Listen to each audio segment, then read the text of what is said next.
welcome.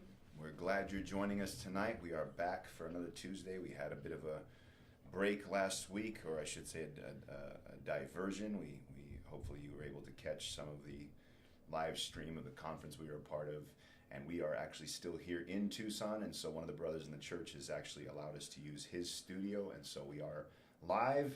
We're not at the ocean as usual. We have abandoned our hunting lodge for the week, and so we are here in the desert, tucked in an air-conditioned room. I'm here, Pastor Ford is here with another topic and another Tuesday. And so, as always, we invite you to ask questions. Tonight we're going to be talking about hard work and labor, and really at the end of the day, is the way you're living your life worth it? And the things you're working towards, is it worth it?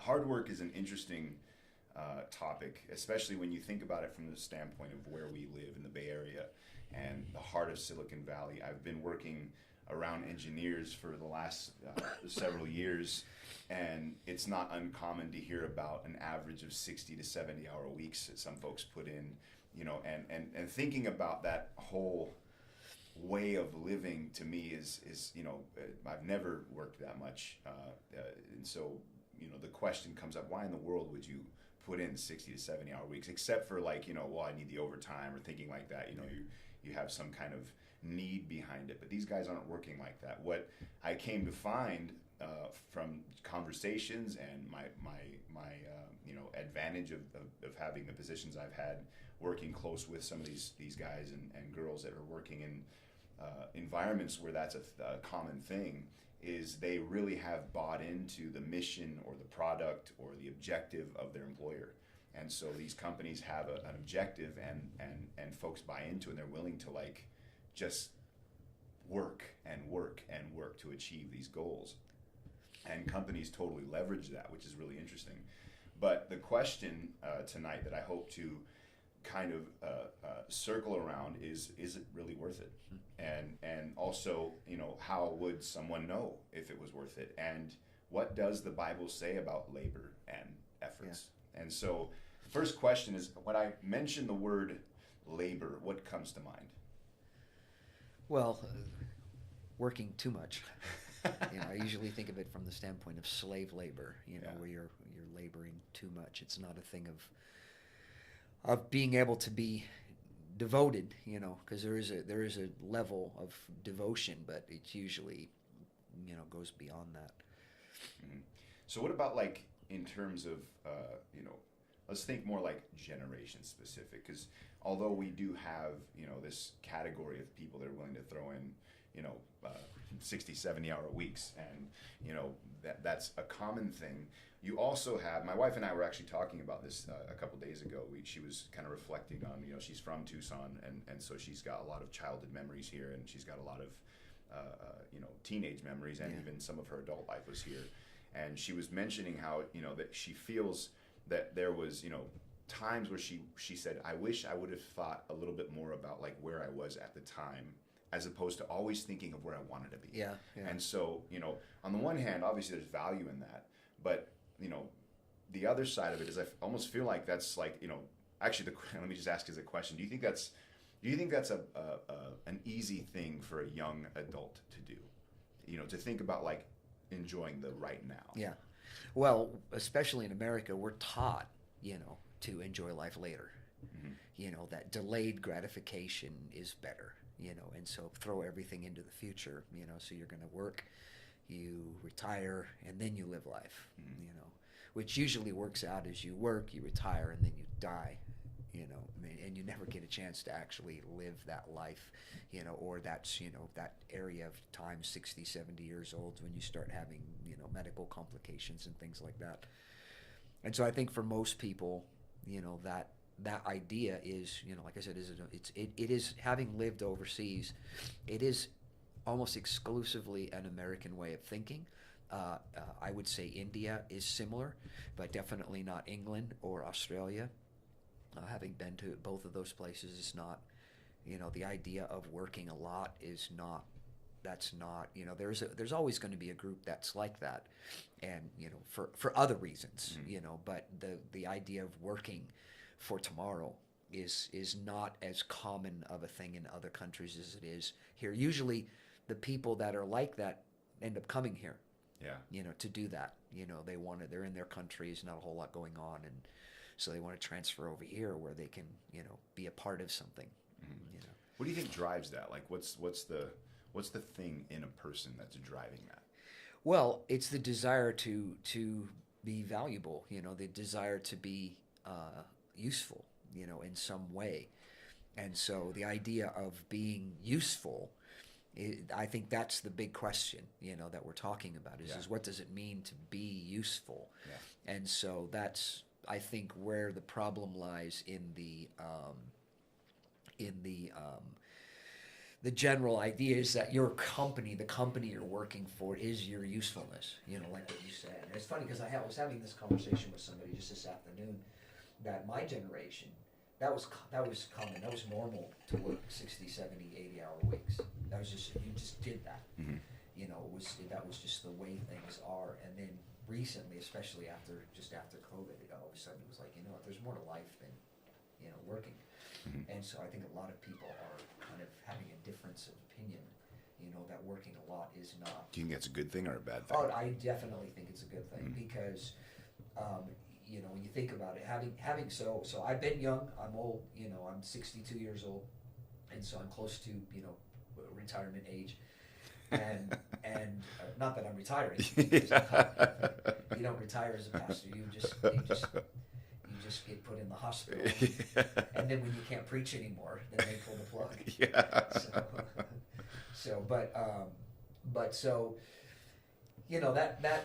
That is a very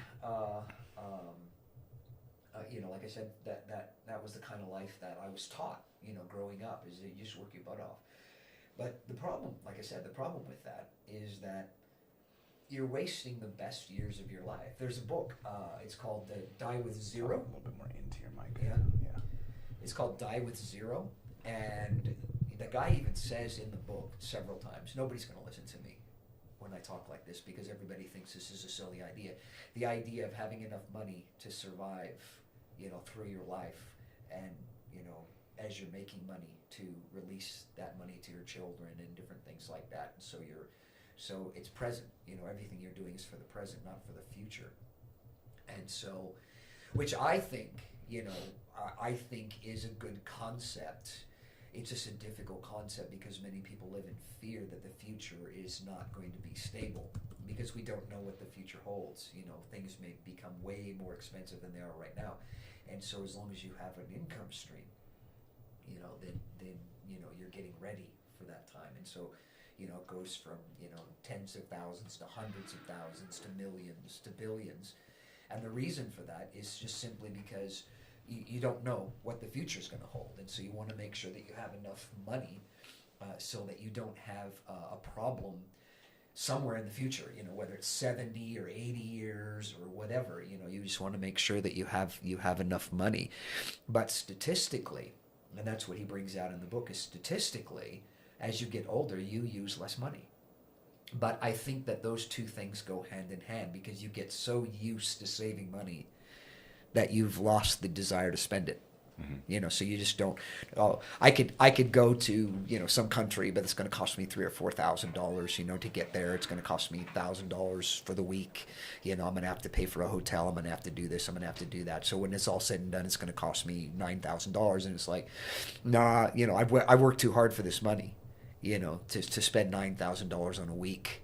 A vacation. And it's like, but wasn't that the whole point when you started out, is to be able to go on a $9,000 vacation and not worry about it? And now you don't have to worry about it, but you don't want to. Mm-hmm. And that's why I think the question, is it worth it?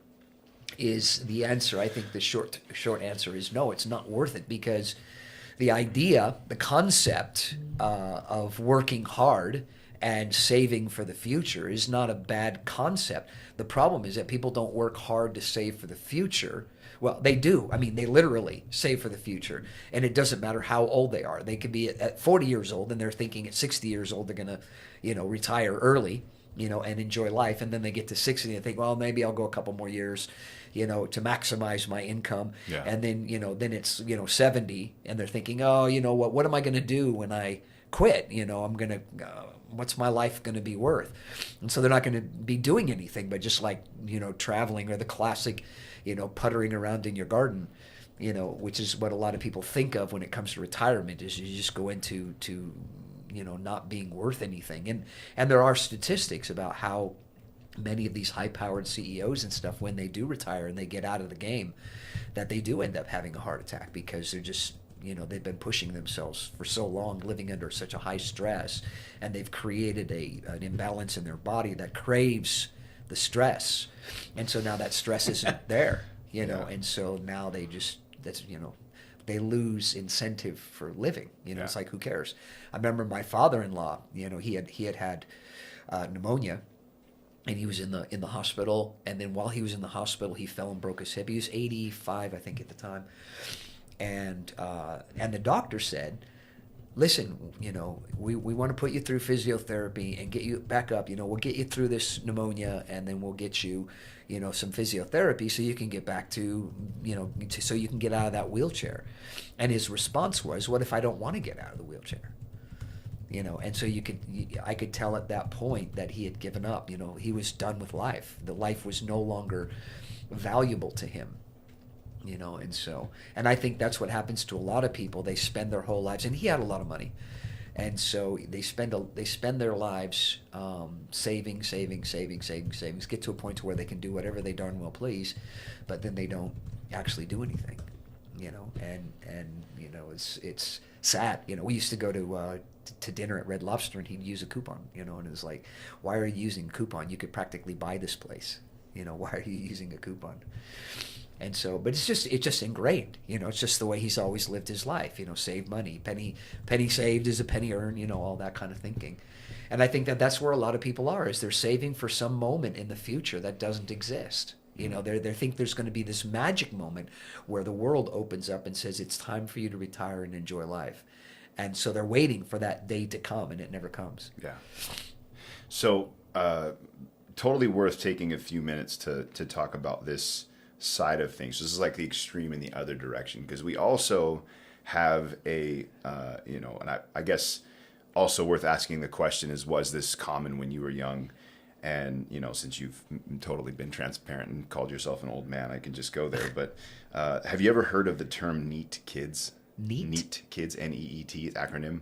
NEET? NEET. It says not in education, employment, or training. Oh, no, I've not heard that phrase kids, before. Yeah, so, I know the person, but never heard the acronym. So clearly there's obviously the extreme in the other direction is worth talking about, because it's very common in my generation, and the generations preceding it seems to be getting more and more common, is a child or that grows up in their parents' house, and there's no inspiration to do anything. Yeah. And so they just stay at home. They live with their parents into their 30s and 40s, and their parents have no reason to push them out in their minds. It's just they're just stay at home. They become a part of the household, as it were, a decoration in the house, and or the opposite of a decoration. I don't know what you'd call that, but I can't relate to that. When I was growing up, I think that's the one heavy thing my dad instilled in us was a desire to work. And so in my mind, working equated out to being able to provide for a family one day. Yeah. And so I wanted that. And so what are your thoughts on that? What's the message to kids like that, or I should say adults like that? So that element is a problem. You have, because you do. I saw it in England, and we're going that way, and we want to go that way. This might sound a bit conspiracy theory, but I really do believe that there is a push for socialism in our country, where you basically have the haves and the have-nots.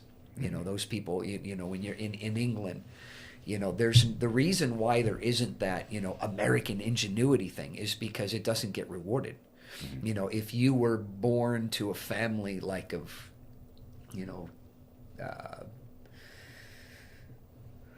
just laborers, laborer families making, $50 an hour or something like that, and just lives off of basically scamming off of, housing allowances and things like that. And I do mean scamming. I mean, pretending that they don't make as much as they do so they can get government assistance and things like that.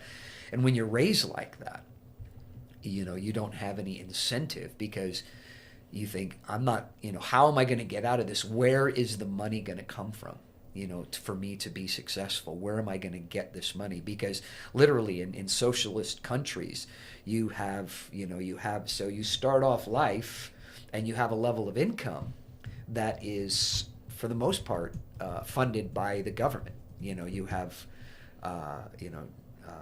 housing allowance, you have child. I can't remember the exact name of it, but it's an amount of money that's given to take care of your children. So what happens is a lot of young people will have kids, so that they can get an extra couple of $1,000s, for their kid, and so kids are a source of income, and not working is a source of income, and so you have all this stuff, and it takes away the incentive from being able to work, and that is because England is a land of the haves and have-nots. They don't have the opportunity like we do here. Because if you're going to go to university, your parents are going to have to pay for it. There's no way you can pay for it on your own. There's no, student loan program type things like there is here, where you can go into debt for massive amounts of money, in order to go to school. There's not, because they don't trust that you'll pay it back. Yeah. Because the chances are you won't pay it back. Because it's the kind of, the way people are, just generally, it's like the government has screwed my life, so I'm not going to pay them back. And there is, sadly, there's an element of truth there, because from the time they turn 16, they're getting free money.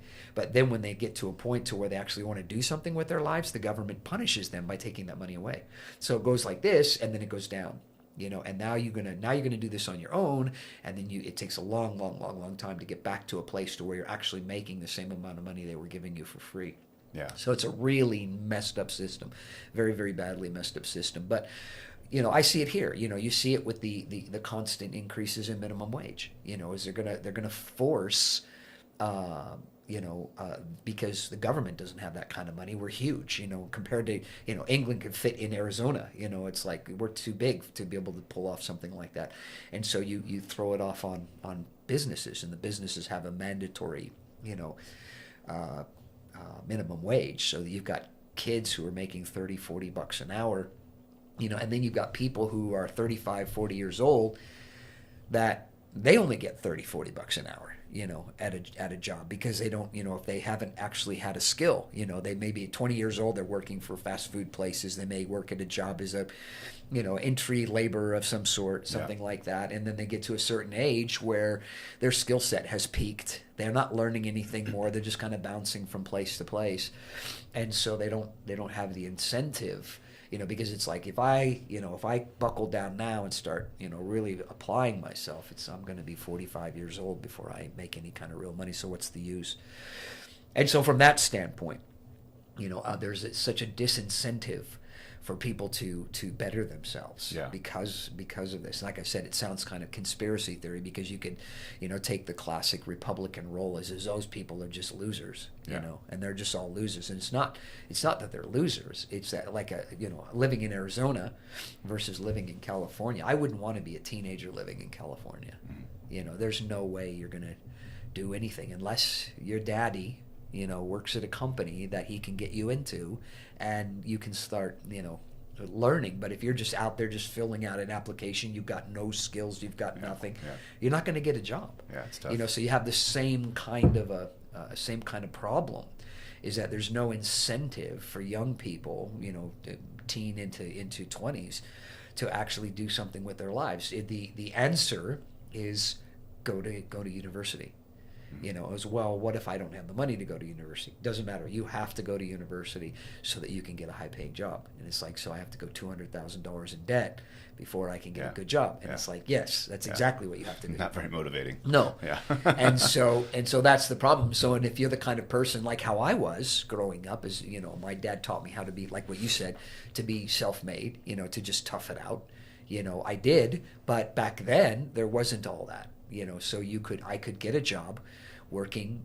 I worked at a entry level position and was able to pay for an apartment. I could live in an apartment. I might have had to have a friend for a 2-bedroom apartment, but a studio or a 1-bedroom apartment, I could easily afford it. But now that's not even possible anymore. Yeah. You don't even have the ability to do that anymore. And so it's taking away incentive. How are they ever going to think about making something out of their lives unless their parents are hovering over them and grilling them and telling them, you need to do this, you need to do that, you need to do the other thing. They're not going to do it on their own. Yeah. You know, and they're going to, you know, they may do it because their parents have pushed them around, but they're going to like it. Yeah. You know, and then there might be one day where the penny drops and they realize, oh, this was beneficial for me to do this. Yeah. But my point in all that is just simply the hump, you know, of getting to that place to where you can actually do something with your life. And so you have this, you know, this hard work mentality. You're just going to have to work your butt off. And the more time that goes by, the harder you have to work just to achieve anything, you know, not that you can, you know, go, you know, take that to another level. And so I think it's a very difficult world to live in, especially after COVID. It's like, you know, I don't know. Again, it's like conspiracy theory. It's like, you know, what's his name? Emmanuel, what's his name said, you know, never let a good what was it? Never let a tragedy go to waste. Yeah. You know, and so here are people, you know, taking opportunity in the Bay Area. You know, going to restaurants have almost doubled in price, and the reason why they have doubled is because the landlords that own the buildings are doubling their rent. Yeah. It's like, you're going to stay here if you're going to survive, you know, here, and you're going to function. You're going to give me more money, and you're going to give me more money, and you're going to give me more money, and it's, you know, so like I said, it becomes a have and a have-nots, and the bottom just keeps going higher and higher, you know, to where you lose that incentive. And I'm not a big fan of the idea of having the government come in and turn the screws on everybody and make everybody, because then the government goes in a whole nother direction where they decide who's going to be successful and who's not going to be successful, which is a horrible way to go. But at the same time, you know, if there was sanity in the world, at least sanity in the United States, to be able to, you know, to tailor the working environment, you know, so that people can have a chance to function. You know, I mean, it's, you know, it's going to cost businesses to be able to do that, but in the long run, you know, it's you have to be thinking only about your lifetime to continue to gouge like this. You can't be thinking about, well, what's this going to mean for the world in 50 years? Yeah, clearly, yeah. You know, and so you're just going to be selfish and self-centered, and, you know, to heck with everybody else. But so that's the problem. Is that so the long answer to a short question is it worth it? Sometimes no. You know, it's not worth all that work. Yeah. So there's actually a good question here. Now, my next question was going to be, what is the message to, you know, this two-part question, and we only have a couple more minutes for this portion of the podcast, but what is the message to the kid struggling with that idea? You know, being out, I have no inspiration to go out and work my butt off like that. And there's actually a question that came in. Yes, I feel that, neat kid. I struggle with that mindset for my own life. How do you get out of this mindset? Yeah. Well, this is where, you know, this is the beauty of being born again, you know, is the fact that, because when I became a Christian, I had given up, you know, on ever being anything. I didn't expect, at 21 years old, I gave up on the idea of having a family, because it was like, who can have a family these days? You know, I'm for a lot of reasons. And so it was like, no more family. And so if I don't have a family, then it doesn't really matter what I do, because I don't have that much bills that I have to pay. And so it was like minimal, everything's minimal, which opens the door to, you know, pleasure. You know, you're just looking for pleasure. And so, but becoming a born again, a real Christian, not just becoming, religion doesn't do this. You know, that I think is an important thing to say, is that religion doesn't do this. Becoming religious, to me, becoming religious is like if you are a mechanic and you're not doing very well as a mechanic, and you think, man, I need to do something with my life because I'm just not making it as a mechanic. So you decide, okay, well, I'm just going to become a garbage collector. You know, you just pick something else, you know, because it pays or whatever, you know, and you're not, you know, if you're a good mechanic, you're going to make money. So put your effort and your energy into developing your skill set better, and you will make more money, as you know. But that's the thing about, you know, well, my life sucks and it's not going anywhere, so I think I'll become a Christian. No, your life's going to suck worse if you do that. It's not going to get better. It's going to be worse, because now you're going to be religious and unmotivated, because there's nothing in Christianity that's going to, a religion, is more specifically, that's going to motivate you to do something with your life. You have to be born again. You have to have that moment. I was in a Starbucks a couple of days ago, and there was a woman that was sitting there. She's a young girl. She's in her 30s. I think she was 35, and it was clear. She's nodding. I know she's on something, and she was on blues. And I thought, wow, like it was deja vu for me, and I said, I get this. I know the whole story. I said, you feel like this, you do this, you do that. And she said, yes. And there wasn't a whole lot of help that I could offer her, except to tell her, listen, if there's anything I can get inside of you, is that you don't have to die like this. This doesn't have to be the end of the road for you. You're going to need to go to a rehab so that you can get off the drugs, because they have, taken over your body. You're going to need to go to a rehab without a doubt. But, if you find Jesus, the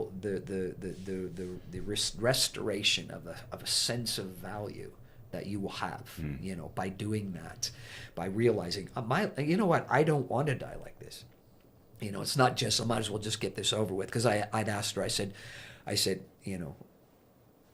having been through this, it's like you rather, not personally, obviously, but other people. And so I said, you look at your life and you look at that next pill that you take, and you look at this and say, this is 20 minutes of happiness, and it may be my last 20 minutes, but I'd much rather have the 20 minutes of happiness than to die miserable, over time, a long period of time. Who wants to be alive for 20, 30 years and be miserable?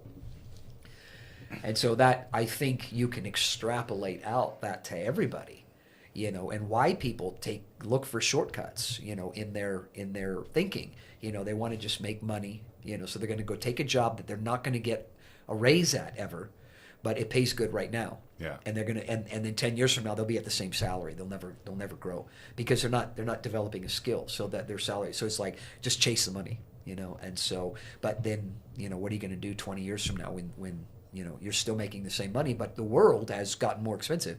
And so now you can't even survive anymore, because your pay isn't increasing with the need of the cost of living. Yeah. And you can't rely on minimum wage, the rest of your life being raised, because it's not going to, you're not going to be able to get people at a good standard of living using the minimum wage. It's just not going to happen. Yeah. And so to get out of that kind of mentality, I think really you have to have there has to be something inside of you. The penny has to drop, where you realize, you know what, I don't want to go out this way. Even before I became a Christian, that happened. I was doing drugs, and I was partying, and I was sleeping on people's couches, and it wasn't me. That wasn't the way I lived. I just didn't have any money, and I didn't have a job because I was partying so much. And it was like, I'm trying to work this out. How do I get away from this trap that I'm in? And I remember waking up one morning, and I thought, I'm not doing this anymore. And there's a whole bunch of people, and there's like 10, 15 people in the room, all asleep around this one, bed. And there was some people sleeping in the bed. All the rest of the people are sleeping around the edge, including me. I woke up for whatever reason before everyone else, and I looked at this, and I thought, I'm not going to live my life like this anymore. And so I went out, and I literally started right then looking for a job. I literally started just walking down the street and stopping at every business and saying, hey, is there anything that I can do? Are you hiring for anything? I don't care what it was. And I got a job at a restaurant.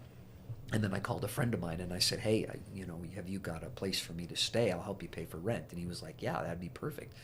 And so I moved in with this guy, and it was like, I want to get my act together.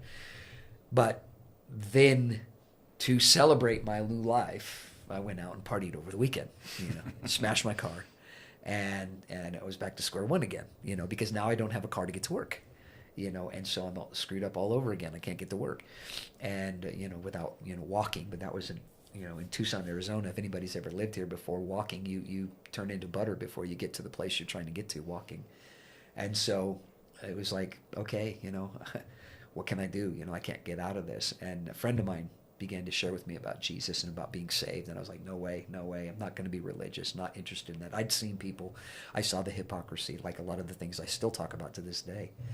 And I said, no, I'm not doing that. And he kept telling me, this is different. It's not the same. And he convinced me to go, and I went. And that night I realized what he meant by it's not the same, because God was speaking to me about my life and about the fact that I had a purpose, that there was a reason why I was alive, and that all the things that I had been thinking about when I was younger, those were God's plan for my life. You know, all those thoughts of being married, having a family, being successful, all those things, that was God's plan for my life. But sin had just totally taken over and ruined all that. And so that night, that was the end. You know, it was like, no more drinking, no more smoking pot, no more partying, no more doing any of this anymore. I'm finished with that life altogether. And I prayed and I said, God, you're going to have to help me, because I can't do this, but I don't want to do this anymore. And that's how I knew I had been born again, because the next day I didn't want to. It was gone. I just didn't want to live that way anymore. And that was it. You know, I was finished, you know, and ended up, you know, getting a job, getting a better job, getting married, you know, having a family. And things just continued to improve from there, because I realized that there was a purpose, you know, behind everything that was happening in my life. And I don't have to wait until 65 or something like that to have a life. So I'm living life, you know, by serving God. And that was the, you know, for me, that was everything. It was like, I'm done with trying to, you know, satisfy my life with the things, you know, the pleasures of this life. So we're gonna actually jump a little bit more into that in a second, or in a few minutes. But the second thing I wanted to kind of touch on is this issue but it's actually mentioned during the conference, and has been, honestly, it's the phrase or the term burnout. Yeah. Was new to me, and I actually, you know, I've heard people being burnt out and stuff like that, but I've never seen it addressed so heavily as it is in a lot of the work world that I've been involved with personally. Yeah. And this idea of, you know, trying to protect people against burnout and really kind of dealing with things like mental health and anxiety. It's interesting. I actually was trying to research, are there any medications for burnout? And apparently not directly for burnout, but the symptoms of burnout, antidepressants, sleep medications, all kinds of stuff that work around this. For me, that's just it's a big joke. So okay, So my question literally is, what do you think about burnout? It's a big joke. It's a big joke, because you go, especially in the corporate world, you go into the corporate world and you talk to the one person, because there's like three people that you need to talk to all the time in the place. Your boss, and then you've got your human resources, and then you've got your counselors, right? So you go into your counselors. Are you okay? Is everything okay? Is everything fine? You know, do you need any help with anything, or have any problems or whatever? And you can talk these things through. And then you go to your boss, and your boss says, if you don't get your butt together, I'm throwing you out on your ear. You know? And then human resources says, well, you know, your boss says you aren't performing, so we're going to have to let you go. Yeah. You know, it's like, yes. Who are you going to listen to? Yeah. You know, it's just a joke, you know, because it's not, it's like, you know, we want to, you know, it's almost like, you know, giving somebody performance enhancing drugs so that they can win some tournament, you know, even though that's going to kill them in the end. Yeah. You know, and it's more like that. And that's how most companies are. So I'll never work for a company as long as I live ever again. There's nothing worse than working for a company, because they're horrible. They're horrible to their employees. They're horrible because they're just people. They're assets. They're just assets. Yeah. And you know, I'm sure that there'll be people watching this and, oh, it's not true in my company or whatever. Well, your company's a one-off. Yeah. You know, but Apple, Google, any of these big companies, Facebook, you know, you pick any of them, they're all in the Bay Area, so I know about this, and I know people who work at these places. You know, and it's like you perform or you're out. You know, and what you have, you know, especially because there are people who don't want to, you know, they don't want to work late on Wednesday so they can be in church. And this isn't just now. This has been going on for a long time. I remember years and years ago of people that I knew after I became a Christian in Tucson, that even in Tucson, they had, you know, pray for me to get a job where I don't have to work overtime, you know, because they just sock it to them, you know. It's like, I don't care what you're doing in your personal life. We have this, you know. And then one of the classic things now, especially in the Bay Area, is these planned emergencies. You know, it's like, okay, we've got a release on this day, and it's like, why? Well, because a bunch of guys got together and said, we're going to release on this day, start cracking the whip. There's not any reason for that. There's no competitive edge or advantage. It's just arbitrary deadlines that are made just to keep people on their toes. And again, I know this kind of stuff sounds like conspiracy theory stuff, but I've lived it. I've lived in the corporate world since I was 16, 17 years old. I worked in all kinds of corporations because I had an interest in electronics and technology, and so I was and my dad was in electronics and technology, so I had opportunities through my dad to do various things, and so I know what it's like. I know. It's I got fired from a job because I had worked a full shift, and I wanted to go home, and they said, "Oh, we need you to stay overtime." And I said, no, I need to go. I've got plans after work, and so I've already made these plans. And my boss told me, if you leave, you're fired. And so I said, well, fine then, fire me, because I didn't think that could physically be done, and they did. They fired me for not working overtime at last minute, So companies are brutal, they're heartless, they're not. My friend he's just the opposite of me. He was in an interview just recently, and they said, why do you think we should hire you? And he said, I work best with heartless, soulless companies. And that's what he actually said to them. And I was just, and they laughed, and they hired him. You're hired. It's like you get it. You're exactly what we're looking for. You get it. Yeah, you get it. You get it. Yeah, We're gonna squeeze every drop of blood out of you, and then if we don't need you anymore, we're gonna kick you to the curb. Yeah. And so that's welcome to the new America. That wasn't supposed to be the case in the beginning, but it is, and especially if you're a Christian. Because you have other things you want to do with your life. You're not just wanting to work yourself to death. There's who cares? Who cares about the next iPhone? Who really genuinely cares about this? It was funny. I was thinking about this and thinking there's the whole corporate world. A lot of these CEOs that were the guys. They were the guys because they came out with a product that was amazing. But now we're not doing that anymore. We're not coming up with amazing products anymore. Yeah. There's a few people, but hardly anybody's coming up with amazing products. And so it doesn't matter. They're not going to be remembered 50 years from now for being wealthy. Yeah. Who's going to care? And the Bible shows us this. That this is the problem with chasing after money, is that money doesn't satisfy. Yeah.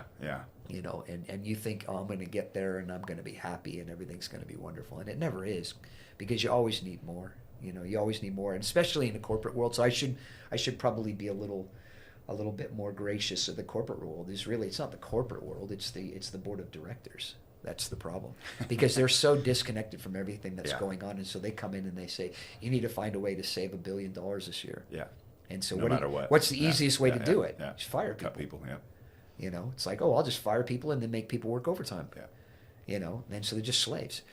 And it's like, yeah, that'll work. And I was reading, this is even, talking about religion. There was a guy, and this was supposed to be his testimony as a Christian, that he said during the year he's having some troubles with his business, so he laid off 25 people from a 75-person business. And he says that at the end of that year, which I don't think he made the connection here when he said this, but he said at the end of the year he had profited the most amount of money that he had ever profited in his entire life. And I thought, oh, yeah, I'm sure that those 25 people that you laid off are quite happy about that. Yeah. That you've had your best year ever by throwing them in the garbage can. Yeah. But that's where we are, and that's the thing. This is where we are in the world. This is where we are, is people are no longer valuable. People are just disposable. And, the whole, it's funny. I remember you talking about that. That was a testimony about his success as well. He was testifying about how great his life is. He was talking about his success. Total disregard for everybody else. I was successful. And that's all that matters. I know that there's 25 families who are struggling because I laid off their husbands, but it's cool, because I did well. So it's like, hey, no problem. I'm okay. And so, but you see this, that's why I always talk about religion the way I do, because religion in the world is no different. They're the same thing. In fact, they're becoming more and more the same thing, to where I don't think in 10 years you're going to even be able to notice a difference anymore between a motivational speaker and a pastor. There's not going to be any difference, because they're both going to be preaching the same message. money, how you can make a lot of money and that'll make you happy. Yeah. And so I'm sure it's going to go there. Yeah, it is very commonly preached in the American church anyway. Yeah. But having said all that, the issue though is that not that we're not worth anything. It's that it's not found in that. Yeah. It's not found in that life. And that doesn't mean that you don't get a good job or anything that. That's not what I'm saying at all. So that comment is a perfect segue into the third and final point in this podcast. Is that I worked through quite a few different scriptures, thinking biblically about this. Don't set your affections on things of the earth. Yeah. Lay up not treasures on earth where moth and rust destroy. Yeah. But settled on this scripture, and because of the wording, and because remember we're talking about our hard work. Yeah. And Matthew 11:28. This is Jesus talking, and he says, "Come to me, all who are weary and burdened, and I will give you rest. Take my yoke upon you and learn of me, for I am gentle and humble of heart, for you will find rest for your souls. Yeah. For my yoke is easy and my burden is light." So the first question, I have a few questions for this scripture specifically, is first, because this is an invitation, come to me. Yeah. Who is he talking to? Yeah, everybody. And but that's the interesting thing about that scripture, is that it's real easy to get this idea that being a Christian's easy. Yeah. And that's not what he said. He didn't say that at all. Yeah. He said you'll find rest for your souls. Yeah. And see, that's the other side of the coin. Is I had a job, and it was with a corporation, but it was one of those rare moments. I mean, it was like I fell through the cracks of the corporate ethos. I was to come in and I was just to test things that customers would send. So I really didn't have any interface or accountability with anybody in the company other than, are you still working here? And so I would, tell my boss, okay, I'm working on this thing, that thing, and the other thing, and they're like, go do it. But then 5 o'clock, I'm out. Yeah. I'm done. And so no overtime, and they used to have, like I said, these, this is a week of software bugs, and things like that. And so we're going to need all the techs on board. And, and it's like, I'd be looking at I was in the tech support queue, and I'd be looking at the clock. It's like 5:59. And I'm like, okay, one more minute. And then the clock would get to about 15 seconds before, and then the queue would start lighting up. And I've got to wait. I can't leave until all those calls are finished in the queue. And so I'm there until 6:15, or whatever. And it's like, this sucks, man. So I got into this position, and it was wonderful, and they loved me. They thought it was great. The customers were happy. I was solving problems for customers that the other techs couldn't solve. But because that was my whole push, is that we have techs and then we have engineers. Anything that goes to the techs, they work on it. If they can't fix it, it goes to the engineer. Engineers put it in a black hole, and it disappears, and it's gone forever. And those people will never get their problem fixed unless it happens to show up 4, 5, 6, 7 times, and then they'll do a bug fix on the software. But other than that, it doesn't. And I'm like, there's not that many people like this. We're putting in 1 or 2 or 3, not even a day, probably a week. And so I told him, I said, I could do this. I could fix all these problems, and we'll have happy customers. And so I was ecstatic, just working, and my regular, and I loved it. I loved it. I went to work. I looked forward to getting up in the morning, going to work, because I knew at 5 o'clock I'm gone. And then I had a life, outside of work.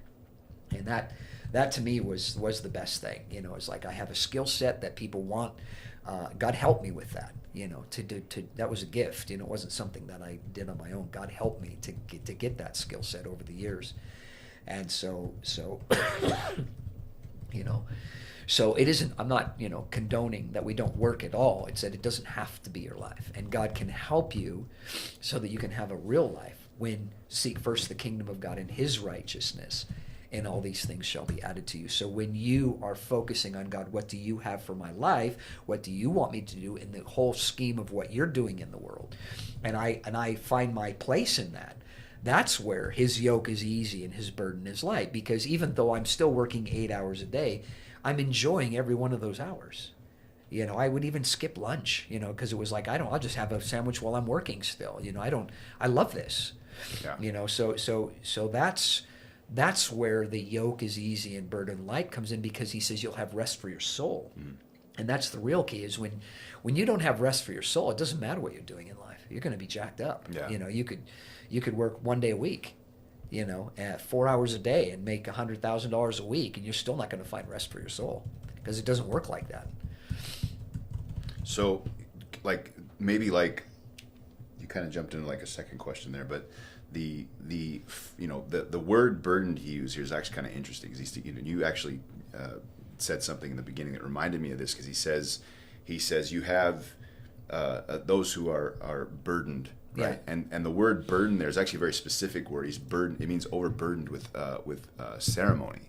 And so you mentioned in the beginning, don't become a Christian because if you think it's just going to make your life easier. Right. He said, if you said, the idea of that being just a religious way of living after that. And so the idea of you actually taking on a burden that's actually just going to make it harder on yourself, right, being religion. Yeah. And so he's talking to a people who have been wrapped up in religion, who are led by religious people. Yeah. And Jesus clearly was, in opposition to that way of living, right? Yeah. And so he's talking about something completely different, but he's inviting people to come and join this different kind of labor. Yes. He says, take my yoke upon you. Yeah, it's his yoke. Yeah. What is that yoke? Well, in this job, so for me, this job, and that has always been my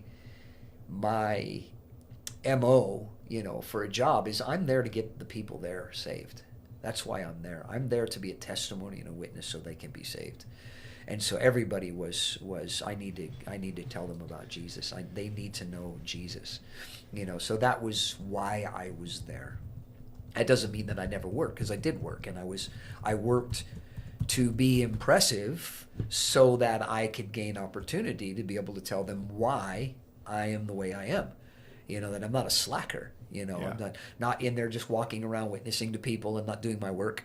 I'm doing my work, and I'm witnessing while I'm working, or quick conversation at lunch or whatever. I saw a guy go outside. He breaks down. He's crying, and then I walk out there and I say, "Can I pray for you?" He's obviously going through some things, and I say, "Can I pray for you?" He ended up coming to church with me, and it's like, that's what I'm after. That's what I want. Is people to understand that there's something more to life than just laboring away at some job. There's something more, that actually satisfies your soul. Yeah. So that idea of the soul, what does that really mean? It's the core of who you are. That's the thing. The whole atheist idea, I don't have a soul. It's like, well, you have a soul. Don't be stupid. You have a soul, because there's something inside of you that's not happy with your life. Where does that come from? It's just mental gyrations. No, it's not just mental gyrations. Why would you want to spend your life telling yourself that you're no good? Why would you want to spend your life trying to improve yourself if there's no point, meaning to life? You're doing this because there's something inside of you that's agitating you into that there's more to your existence than what you're experiencing. Mm-hmm. So there's a question that came in here, and I'll just read it straight to you. But how do you avoid being discouraged that you're working hard, but your peers are comfortable where they're at in complacency? Not that I'm an all-star performer in any regard, just moving forward. Yeah, I don't worry about that. That's on them. There's why should I carry their burden? Yeah. If their boss comes in and goes, what, you're not working out, time for you to go. It's like, it's on you. You knew you were slacking. You knew you were goofing off. That's not my thing. I'm not gonna tell them, oh, you need to work harder. You need to, because I'm not there to make them a good worker. I'm there to bring them to salvation. Yeah. And if I can bring them to salvation, well, then they can work out the working part of it, and how you're being, it's being a good testimony. Christians who go to work and don't work are a terrible testimony. People don't come to church with people like that, unless they're shirkers as well. You might have somebody who comes as just as much of a doofus as you are, but it's not, you're not really having impact, not true impact, with people who are genuinely striving, to become something in their lives, and so that's great. People come in, but it's funny because I've been saved for 60 years, and I think I've seen one homeless guy get saved. Just one out of 60 years. And not for a want of trying many, many, many times. There's something broken there, and it's very difficult for them to get out of it, because it's like, well, if I give my life to Jesus, is he going to pay for my rent? It's like, well, you can't pay for your rent because of the lifestyle you're living, not because you don't have money. And so it's very, very difficult, people who are, they're shirkers, they don't want to work and things like that, to get saved in the first place, because they don't understand what salvation is. They don't understand that salvation is life improvement. Yeah. I came that you might have life and that you might have it more abundantly. Yeah. Yeah. Not I came that you might have life so that you can just live as a slacker and, be happy. That's not what Jesus was saying at all. Yeah. Yeah. So what about because I'm just thinking through this question that was asked, is the idea, and I can there've been times I've totally thought stuff like this before, but you're like, you feel like you're working hard in a direction, and you see, other people, and the scripture that came to mind is in Jeremiah, and there's an answer in the scripture, but when he says, why does the wicked prosper? Why do the faithless live at ease? Yeah. You see people who they're not laboring like you're laboring, but seem to be reaping more reward than you are. And why do you have a problem with that? So for me, and that, if anybody who's listening to our podcast will see the thread, I don't work on emotion. Yeah. I work on logic. Why is their performance a reflection on my performance? It's not a reflection on my performance. My performance is I work for the Lord. Yeah. And if I'm not getting a raise, it could very well be because my boss, the Lord, is not giving me a raise. Not because I'm not working hard, but because he doesn't feel that I need a raise right now. And so am I going to let him be God in my life? Or am I going to kick up a fuss and turn people in for not working hard? It's like, why are you attaching your existence to other people? Yeah. There's just no point in doing that. What is the benefit of attaching your life to somebody else? How come they're getting this and I'm not getting that? And the other thing is that's a recipe for disaster, because you're always going to go through that. There'll never be a time in your life where you won't see somebody who's not putting in the effort or energy you are that's prospering. It's never going to happen. There will always be people. Always, there'll be people who are scammers, connivers, and they make lots of money, and they're pulling a fast one, but yet, hang around for a while, hang around 15, 20, 30 years and see where they're at, when it's all said and done, when their wife leaves them because they're sick of being with a scam dog, and so, and you see that. Look at all these guys, that are, quote, successful billionaires. I don't know of any of them that's still married to the same woman. Yeah. So what is that? What is that? Well, they obviously they're not successful at life. They might be successful at some specific element of life, and they may be able to throw their heart and soul into building a company or something like that. But what about all the other things that are important, valuable in life? When you're 80 years old, your kids aren't going to go, yeah, my dad was a billionaire. I was going to say, yeah, my dad was a billionaire, and I can't wait for him to die so I can have some of that. They're not going to be proud of him for that, because he left them. He divorced their mother, and so you can't go there. There's no point in going there, because life has a way of leveling things out as time goes on. So you don't even need to worry about it. So there's a response to that. Just a comment back to your answer is that's good. Focus on your service to God and Him alone, not worrying about what others are doing, and hopefully your exampleship inspires something within them. If not, you served well. Yeah, and and the thing, excuse me for coughing so much. Tucson's giving him a cold. I'm experiencing Tucson. This is life in Tucson. But yeah, no, the see, this is the thing is that my value is not measured in my salary. That's not the measurement. It's a very interesting thing to keep in mind is that Jesus said you can only serve God or mammon. You can't serve both. And so if money is your measurement for success, then you cannot serve God. You can't. You cannot serve God because money is your measurement. And so you have to do what brings money, which will mean compromise. It will mean, cutting corners. It will mean pulling scams. It will mean, hiding things. It's always going to be that kind of thing. It's interesting to me over the years is people get, especially as pastors, they get popped for immorality and stuff that they've been hiding for many, many years. And it's like, did you think that you were just going to go on forever? and this was never going to come out ever. You're just going to stand before Jesus and he's going to say, well done, good and faithful servant. That even if you made it through this entire life, scamming, you're going to stand before God and he's going to say, depart from me, I never knew you. Enter into the lake of fire.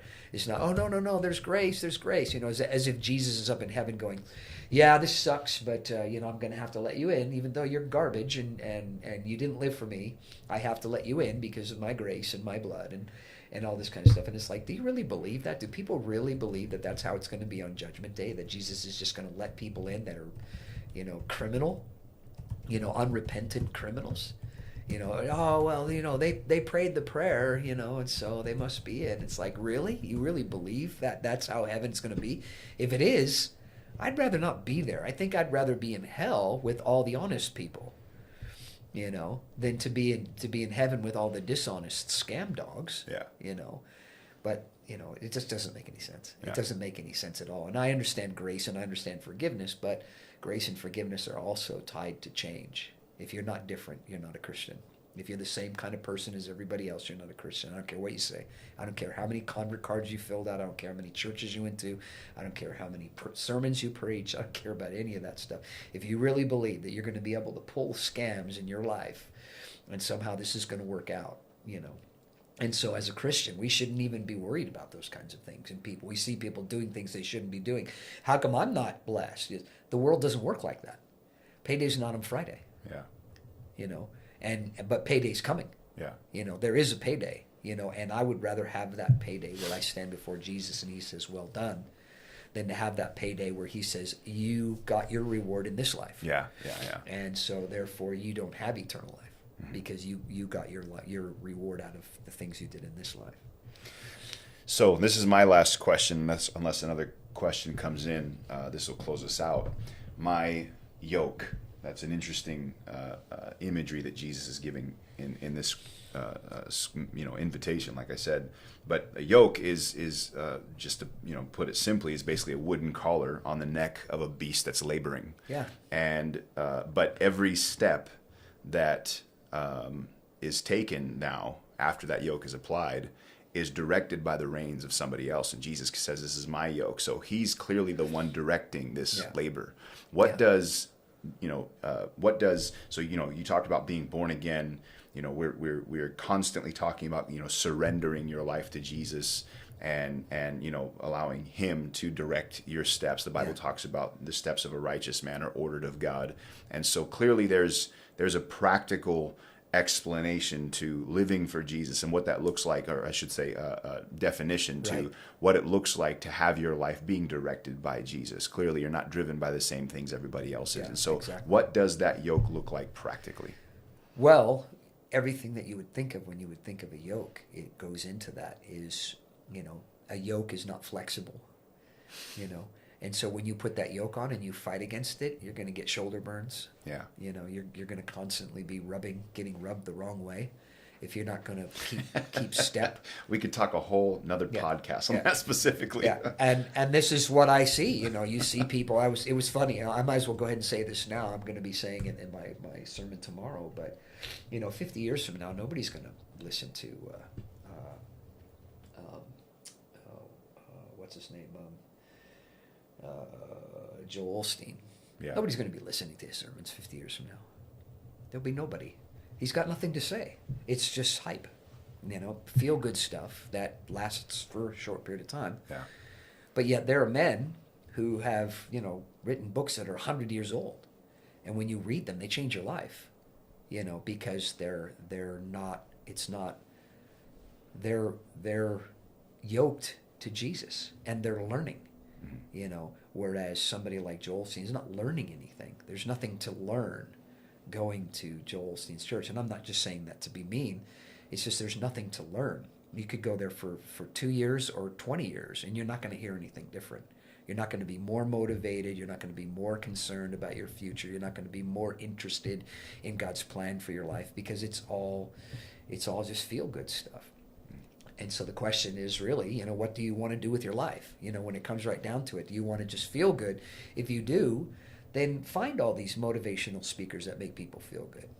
But if you want to be something different, then you need to find people who have yoked themselves to Jesus, and they're in step with Jesus, and they're listening to Jesus. And you can see that in their lives, not only because, this year, they seem to be walking with Jesus, but 20 years from now, they're even closer. Yeah. You've been trying to get closer and closer to Jesus, and they're still ahead of you, because they have submitted themselves to the yoke, and they are becoming like Jesus, and so they're in step with Jesus, and so the yoke becomes easy because it just becomes second nature to live that way. You know the right way to live, and when you have some kind of experience that life throws a curve, it may take a minute to adjust, but that's all it takes. It's just a minute. God, what's happening here? And so something caves in, something happens you didn't expect, and then you realize, well, we'll see. Life's not over yet.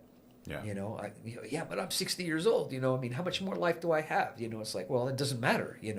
Abraham was 90 years old, and his life, even even Abraham's life changed after he died. Who he became. The father of many nations. He wasn't a father of many nations while he was alive. It was after he died. Yeah. And so there's so much involved in Christianity about eternal destiny. Yeah. Eternal destiny, not just this life destiny. Yeah. Eternal destiny. That if you're not paying attention and don't understand, you're going to be getting rubbed the wrong way all the time, and you're going to say, you know what, forget this. I don't want to wear this yoke. Yes. So that's the answer to the original question: is all your hard work, is it worth it? Clearly, what you just said, Abraham being in step with God, Yeah. and doing exactly what God asked him to do or told him to do. Yeah. He didn't just, when he died, his labor kept going. Yeah. All the things he worked for kept Yeah, living. there was a momentum. We're talking about these people 2, 3, 4,000 years later. Yeah. There isn't anybody alive today that we're going to be talking about 2,000 or 3,000 years from now. Yeah. It's nobody. It's just not going to be the case. Because these people have been immortalized by God Himself. Yeah. And that will live on, at various degrees with everybody. Is their immortality will be the results of their submission to Jesus. And that's what will carry on. Like what are we looking at now? 3 years. 3 years. Pastor Wayman Mitchell has passed away, but yet his teaching and preaching still lives on. Yeah. And is still discipling people, Yeah. even 3 years later. I know it's a short period of time, but it's timeless. This is timeless stuff, and it's living on through his son as well, and through many people. Yeah. And so this has become a move of God. I mean, literally a move of God. And I look at that and I think, that's what I want for my life. I'm not interested. It was, this fellowship was around for almost 50 years before Pastor Mitchell's name ever got mentioned in a book as part of the revival of the Jesus people. But yet he was instrumental during that whole time of people just like Chuck Smith, Chuck Smith and others, David Wilkerson. He was one of those guys, but because he was only focused on obeying God, he wasn't focused on trying to, brand, Christianity. He wasn't trying to brand it. He wasn't trying to come up with something new and do all kinds of opposition, all kinds of things. And then now, here we are later. And the one thing that was often said is, this is going to die with him. It's not going to go on. It is not going to go on. And he kept saying, it will go on. This is going to go on because it isn't about me. And he was right. It's going on. Yeah. And it's not about him. But that's the kind of attitude that every Christian needs to have. It's not about me. It's about God. It's about Jesus. And it's about our lives having an influence on other people. Yeah. And when so the answer to the question, is it worth it? Is your labor worth it? If the labor is to bring other people to Jesus, then absolutely. Everything else, it might have some supplemental involvement, but if it isn't directly related to people getting saved, you're living with this idea in mind. Not, I'm going to become a millionaire so I can give a lot of people a lot of money to the church, and then you become a millionaire and you give like $1,000 every few months. That's not helping. That's just you being greedy and using the name of Jesus as an escape. Yeah. But when your attitude in your heart is, whatever I am, wherever God has me, I want to glorify Him with my life so that other people will come to Jesus because of my life. that is definitely worth it. Yeah. Very cool. Well, that's it for tonight, and I appreciate the questions, and special shout out to Eddie and Sue for lending us their home for the evening. We really do appreciate being able to use this great setup, and really do appreciate the time he's allowed us to have here. Thanks for joining us tonight, and we do encourage you. We will still, there is a live service. We are still in Tucson, but there will be a live service tomorrow night.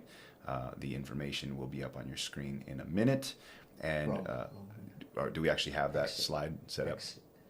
So we will be, we do have a service. We're at 1100 Industrial Road in San Carlos, California. And so if you're in the local Bay Area, we encourage you to join us in person. And that starts at 7 o'clock. The doors open an hour early for prayer. You can come and join us.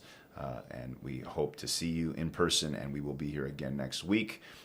Very interesting topic we'll be talking about next week, and so look out for that title. Encourage you guys to plan for that, make time for it live, because I think it'll be very good opportunity to ask questions, and it'll be a very deep subject. And so again, that's kind of a little bit of a mysterious plug for next week's podcast, but encourage you to join that. We will be here same time, and thanks for joining again. We'll see you all next week.